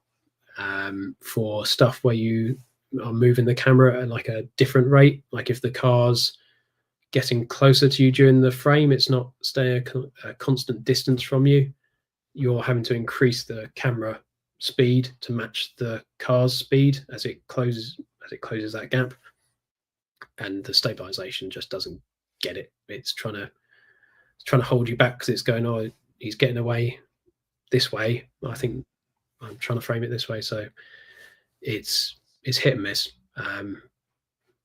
Sometimes I think it's a bit too clever for its own good, because I always thought it, to be honest, I always thought it was good on the Canon. I don't think the Sony systems are quite as effective. But I don't know if that is true of mirrorless cameras generally now or what. I should really have a go with some other brands and compare them, because I've been a few years out of practice with Canon. Yeah, it's very interesting. Like you say, there's a lot of different things going on with in-body stabilization, lens stabilization, and then in the lenses, there's different modes. I know on some of my Canon lenses, there's different modes. I assume there is on Sony as well, on some of the telephotos. Yeah, so panning, and you've got the dynamic mode or something, I think they called it as well. Which, so obviously I use the panning mode for all of my work. You get to know your cameras so well. Like I still don't know the A1s very well at the moment, because I've only shot 3 or 4 events on them or something. I'm still learning them, because I will know those cameras inside out in a couple of years' time, and you get a feel for when something's working and when it's not. I use the cameras that much that I'll know straight away if I need to switch the stabilization off for a particular pan. Are you using a monopod or anything, or just fully handheld? For the 400, I'll have a monopod. For the 7200, it's all handheld. I do think as well the stabilizations like you to be using autofocus. So I shoot back button focus and some effectively manual focusing for most of my panning if the car's not changing distance. And I don't think the stabilization is quite built around that. I'd love to talk to, in fact, I think I am, should be going on a trip with some Sony engineers soon. So hoping to pick their brains about why it doesn't seem to work quite as well if you don't use autofocus. I don't know if there's some logic applied to. That would be super interesting if it's doing some sort of analysis while the autofocus system is running that's not happening when you've got your finger off the back button focus, like that. That would be very interesting to find out. It'd be interesting. I'm looking forward to it. Like I say, I'm a bit of a nerd with my camera kit. I like talking to an engineer, so I'm not sure you'll have to let us know. You'll have to let us know if that's what's happening, or any other secrets they let you in on. Paul says, fantastic info, thanks. My hit rate photographing vintage aircraft that shows slow shutter speeds on the R5 100 to 500 is awful at the moment. Well, practice makes perfect. And, there's a big lens as well. And aircraft, I've done a little bit of aircraft at a show in the UK, and they're tricky because quite often you're shooting, above always hopefully above the horizon, but it's just not a natural position to be panning with an aircraft. Like and they're sort of moving in different directions and not just going left and right like cars are. They're going 45 degrees up or 45 degrees down, or whatever they might be doing. So it's not an easy thing to photograph. Certainly not slow shutter speed panning. And at 500mm, when you get into slow shutter speeds, that's a long lens to be hand holding. And if you're not hand holding it, then you're on a monopod that's about 8 foot tall, which is getting really difficult to handle. So I've got a lot of sympathy for that. Yeah, it doesn't sound easy. I've never done much aircraft photography at all, so I wouldn't even know where to I wouldn't even know what shutters. I'd probably start at a 200th or something, and then maybe work my way down if that worked. I wouldn't even know where to begin. It doesn't always matter with the jets, because you can't tell too, because you're up in the sky. If you've got an overcast day, you can't really tell if you're shooting a fast or slow shutter speed. But anything that's got a prop, then you need to be sort of 160th of a second or lower to make it look, to form a sort of full disc. Yeah.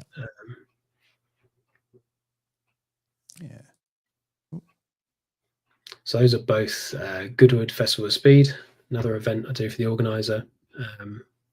Just cool, lots of cool cars, everyone enjoying themselves, lots of burnouts. They do a ball for the Duke puts on a ball for his sort of guests, and they do a big firework display. So our office is based around the paddock, so we creep out and do some shots during the firework display. Yeah, very cool. Did you have to light that at all, or was that just ambient? Just ambient light. Yeah. That's Goodwood again. That's a guy called Adrian Newey, who's designed Red Bull's cars for the last decade or so. About to drive one of his cars up the hill. So I don't know what he is, going to be, I think he's 60 something. This was last year, I think, maybe the year before. 2021, it says in the file. So yeah, fair play to him, actually getting out there and driving. I think he's in one of the V10 cars, so proper animal. Yeah, wow. Oh, that is nuts. That's at the British Grand Prix. Nico, wrong person to win at the British Grand Prix, but there we go. Cameras and people everywhere. How much how often does this happen in the world that you're in of race series? Is there much action like this on your average weekend?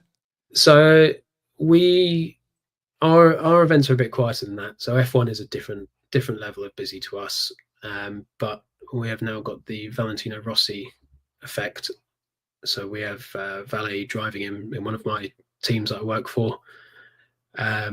So there's an awful lot of madness that comes with him. He's we just did Imola last week, so our Italian round, and 24/7 there's people queued up waiting to get an autograph. When you do the autograph sessions, there's I don't know how many people, hundreds and hundreds and hundreds of people, and they all literally climb over other people to get near him like he is a god type figure out there. So we have a little tiny bit of that, but nothing compared to what it's like in F1.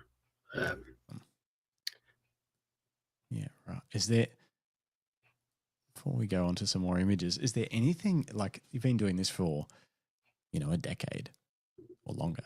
Is there anything crazy that's happened that stands out to you, that's like anything crazy you've seen while you've been doing this? Any moments? Probably should be a list of things, shouldn't there? But we're just random stuff happens, like random accidents and things. It's always the cars not staying where they're meant to be is normally the biggest concern in our line of work.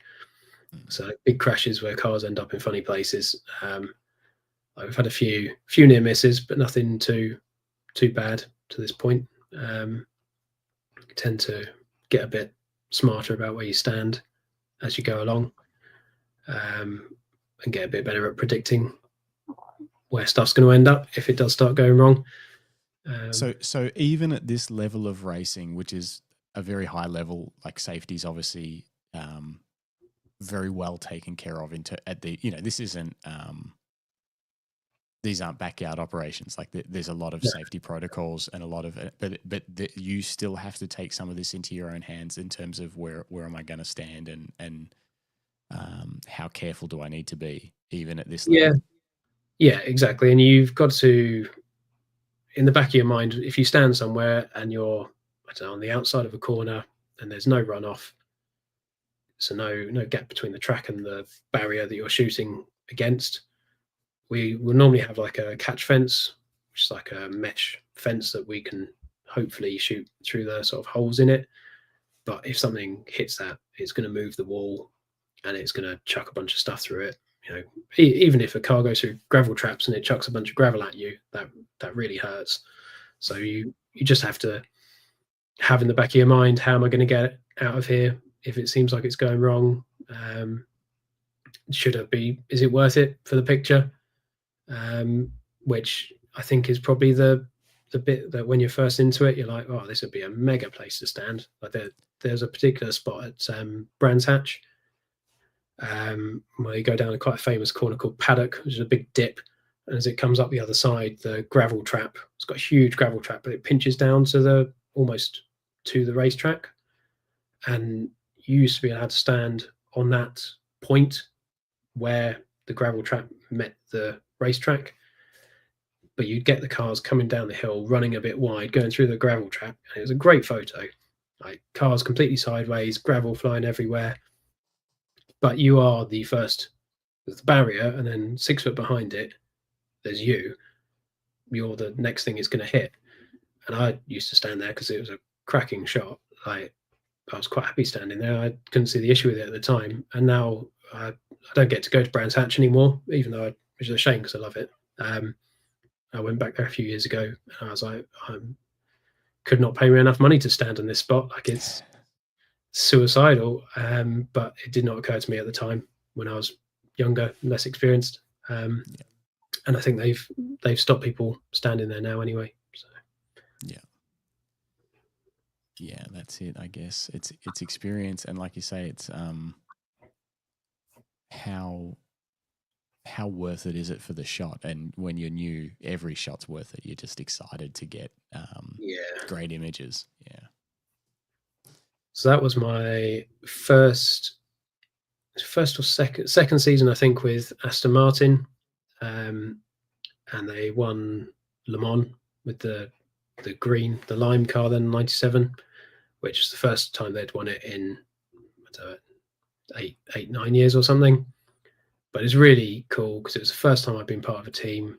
It's the first time I felt like I knew all the guys because I only worked for this team at the time. That's what's changed quite a lot in the last sort of 6-7 years, is we now work for multiple teams, whereas we used to work for just one team. So I knew all of the mechanics really well, and it meant so much to all of them. And they won it on the second to last lap. So they took first position with just 1 lap to go. And I think the next image was like the reaction in the garage. Oh, that's great. Like, I know like loads of the guys that are in there I still see now. I still work for the same team. And I was trying to watch. I knew there was a decent chance that we'd take the lead, but I didn't know for sure. And I'm as desperate to watch as they are because I want to see what's happening. But I was like, it's going to be a cracking shot if it happens. So this is one of my favorite photos, even though it's not of a car. So this was the moment that they passed, that they and you were just waiting for it. That's so good. This is, the longer you look at this, the more reactions, just the expressions on people's faces. Yeah. Yeah, that is a great photo. Well done. Cheers. It must have been tough, to not go after the shot of the cars, or I guess there's a million options for you. Yeah, and a bit like the chap was asking a minute ago, do we look after the crew? Like, I was working for Aston Martin and I was working with this team, so actually the people was sort of the bigger story. Like the overtake happened right out the back of the track, so there was no way I was going to be out there And a car driving past another car doesn't necessarily translate like a picture of people does. Yeah, so good. That's Le Mans again. Best event. My favorite. Your favorite event? Yeah, I think so. In retrospect, ask me, Sunday afternoon when I've not slept for 40 hours. It's the worst event of the year, but retrospectively, it's my favorite.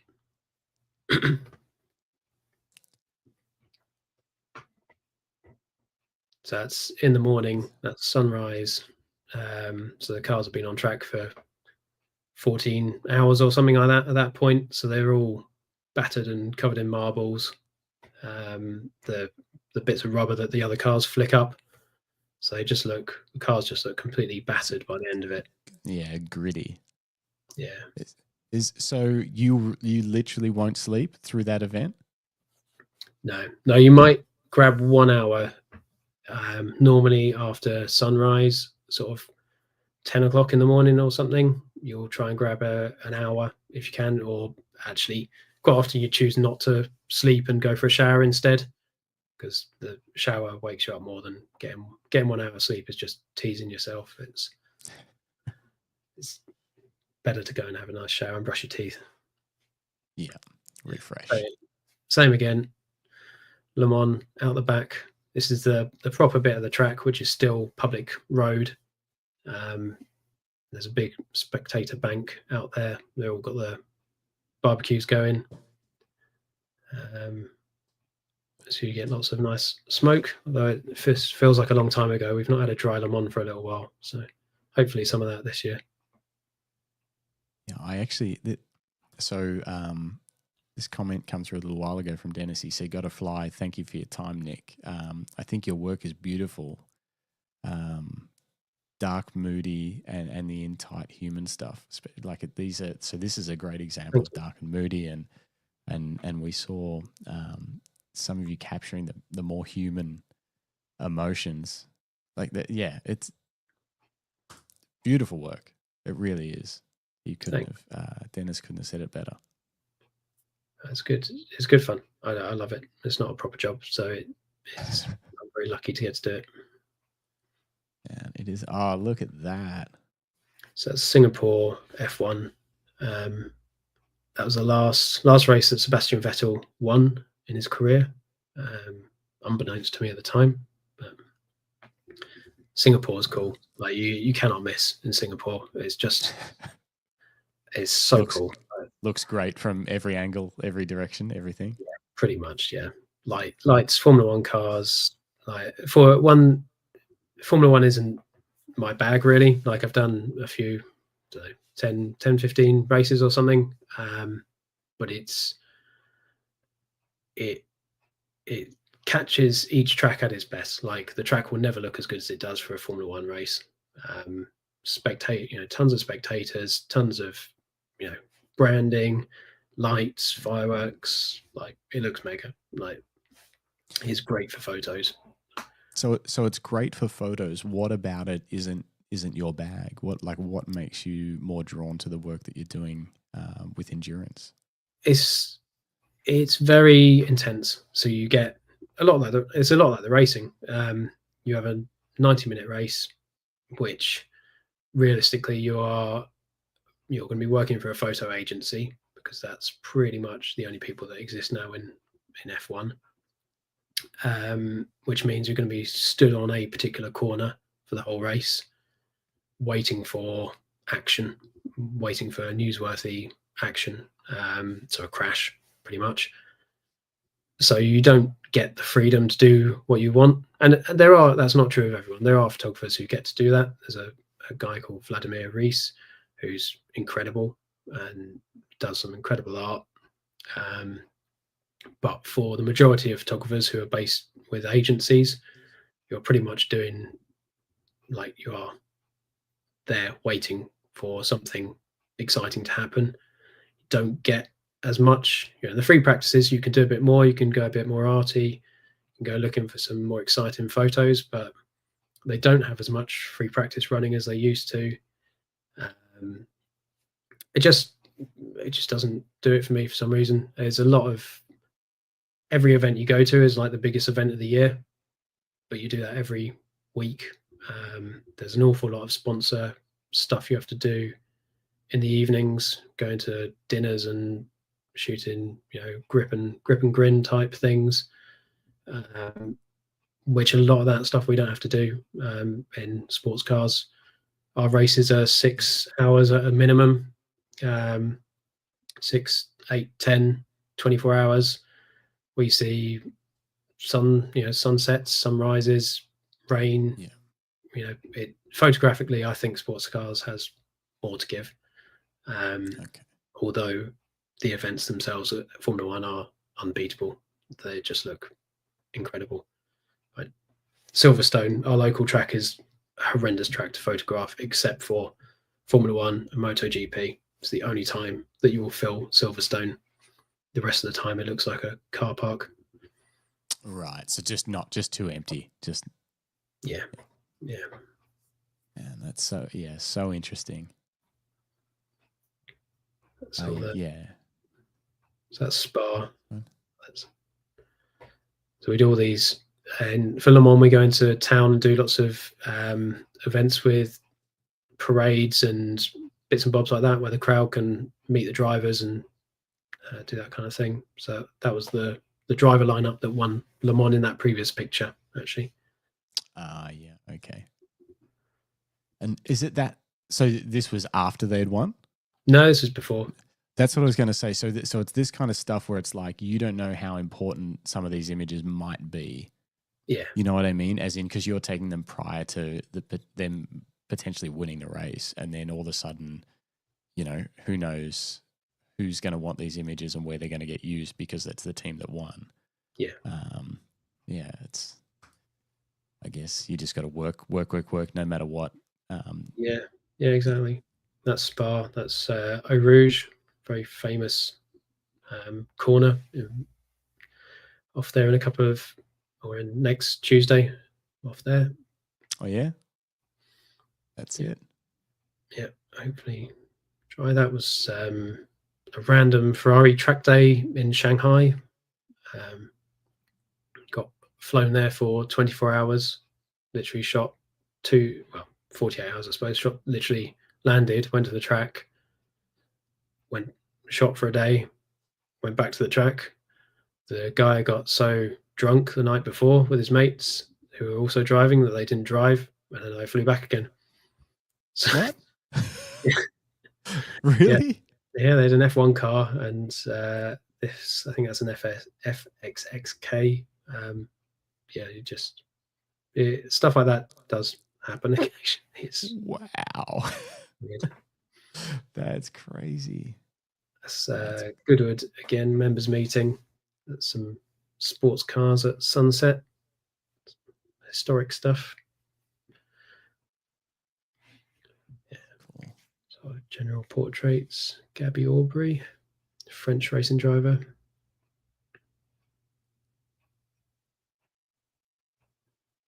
Yeah. Love it. I love all this work. How what sort of duration are we looking at here with some of this selection? Like how far back are we going? Is this mostly last sort of 5 years or so, or? I think the Formula One shot with the big crowd of people, that had been like 2013 or 14, I think. Okay. Yeah. But this was the COVID F1. So even though this is during Formula One, you can see in the grandstands there's not a single person because it was a closed doors Formula One race. So there was literally 2 groups of people. You were either in the paddock or you were out the paddock. So I was trackside, so I was in the out the paddock team. So we literally shot at the track. Because I was shooting for an agency, we were sending off the back of the camera. So you're just remotely sending pictures, and then you went home. And then the guys who were in the track were working inside the paddock, and we never saw them. we did two weeks. I think they were split by a week, the two events. I didn't see any of the people inside the paddock that period of time. It was bizarre. So they were kind of operating in a bubble, and didn't want to interact with anyone that could potentially, So it was like, there's this clear line of these people are all in this bubble. If they don't see anyone else, then we should all be good, and all the rest of you had to stay. Yeah, wow. Yeah, very odd. Yeah, very odd, very strange. I'm just mindful of time. We're coming up on 2 hours. I could listen to these stories all night. This is so cool. I just want to. Are there any images we should take a look at before we let you go and get on with your day? The Chris Hoy one's good, actually. The just one line up from where you are currently. The chap with the blue car, second row in. Where am I looking? There you go, up a couple. Oh, sorry. Yeah, I was looking on the wrong line. So that's a chap called Chris Hoy. He's one of our Olympians, a cyclist. And this was him racing at Le Mans for the first time. And I got asked I was shooting for Nissan at the time. They asked me to come and do this. So I didn't really know what it was for. And I remember I saw Chris, got introduced to him the day before, and I sort of said hello, introduced myself. But certainly in my circles, he's very famous for being a Brit. So I saw him the next day, and I sort of reintroduced myself, and he goes, "I know, you said hello yesterday," kind of thing. Like, I remember who you were, like, and he was just the nicest man you'd ever meet in the entire world. Like, he super famous, could have been a complete jerk or whatever, but he remembered my name all the way through the shoot. He was super helpful. The bike he's holding is a bike that his company made. He was super. Let's get the cranks in the right position. Let's attention to detail. So nice. Really interested to see the photos, that sort of thing. And then it also got used as the front cover for his for a documentary that BBC did on him doing Le Mans, which I didn't know it was going to do at the time. So it was cool for a year after seeing BBC iPlayer. This on the front of it. So that's good. That was cool. One of the sort of, I get to work with quite a lot of celebrities, and most of them are not that fussed. Like, they're just people. And in the circle that we move in, if they're trying to be race drivers, then they're not very good anyway. Like, they're kind of not, it's not what their specialty. But Chris was such a nice guy, and he was a fairly decent racing driver as well, that he sort of left a much longer lasting impression than a lot of them do. That's very, very cool. And these shots often look like, you just line this up and it's easy. But I often find images like this more difficult than taking action shots. When you can completely control the situation, and you want to make something striking, sometimes it's harder than you think. Was this a difficult shot to pull off? Yeah, I was pretty nervous about this one because I was still quite green. So it's 2016, so I've not been at it too long. I used a little bit of off-camera flash as well to try and lift it a little bit, because Le Mans can be a bit flat and grey, so needed a bit of pop. But to be honest, he made it that much easier. He was so cool about it that it just felt super comfortable. And sort of on that note, I think there's a studio image in here as well somewhere. The middle, or to your right one, that one there. Yeah. So that's shot in a studio, which you were saying about, like, being more comfortable about controlling when you're used to shooting with ambient light. When someone says to you, "Here you go, you can do whatever you want," it's almost too much choice. You almost want someone to go, actually, I'll put the lights here, here, and here. Now put the car in a cool position. Then you can work with it. But actually, it's one of my favorite things to do now, is shoot in the studio. I would thoroughly recommend it to anyone who shoots automotive, because it just, and probably other photography it applies to as well, I guess. It just teaches you so much about how things react to light, and everyone says that. And I think when you're starting in photography, you're like, whatever. Like, it's one of those things that people say, but it is so true. Like being able to control how the light falls on the car, and like seeing how it reacts differently in different directions, and it's super interesting. So I really enjoy this sort of studio stuff. That's great advice. Absolutely. And that must be, I mean, it's got to be a decent sized studio. Yeah, that's an epic studio shot. Yeah, you can get a bus in there if you need to.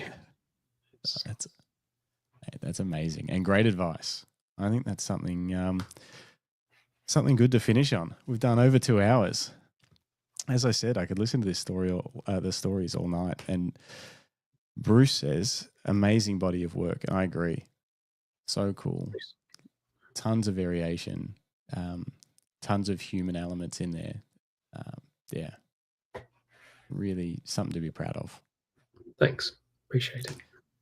James Barraclaw says, thanks for the talk tonight. Great insight into motorsport photography. Amazing shots. I'd love to do this. I agree. I would love to do it too. I think we'd have to fight Nick for the job, but yeah, it sounds like a dream. Andrew Hall says, I'll see you in Le Mans soon, mate. See you, Skibby. If you guys enjoyed the motorsports chat, go and listen to our episode with Andrew Hall if you haven't listened to that already.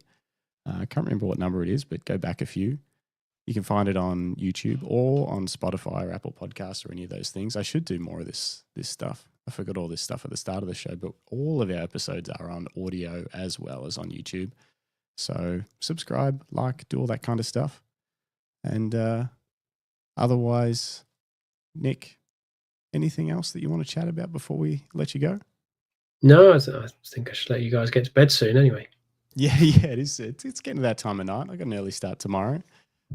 People can follow you on Instagram, and we've linked your website in the show notes as well. Drop me a message if you've got any questions or anything. Happy to help. Hit him up. Philip Johnson says, thanks, Nick and Justin. Good show and Fuji free. Yeah, that's right. We haven't mentioned Fujifilm once, which is, I think, got to be, maybe it's a first. It's amazing. Yeah. But then we just mentioned it. You ruined it, Philip. So close. We almost made it. Bruce Moore says, thanks for the show. Really great. Thanks. To see you again, Bruce. Bruce is on in not this Thursday, the next Thursday. So, or no, Monday. I don't know. Bruce is on a week. You'll see it. He's coming.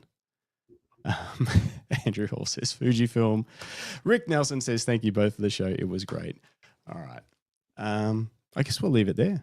Thanks, Nick. Thanks so much for your time. What do you got on for the rest of your day?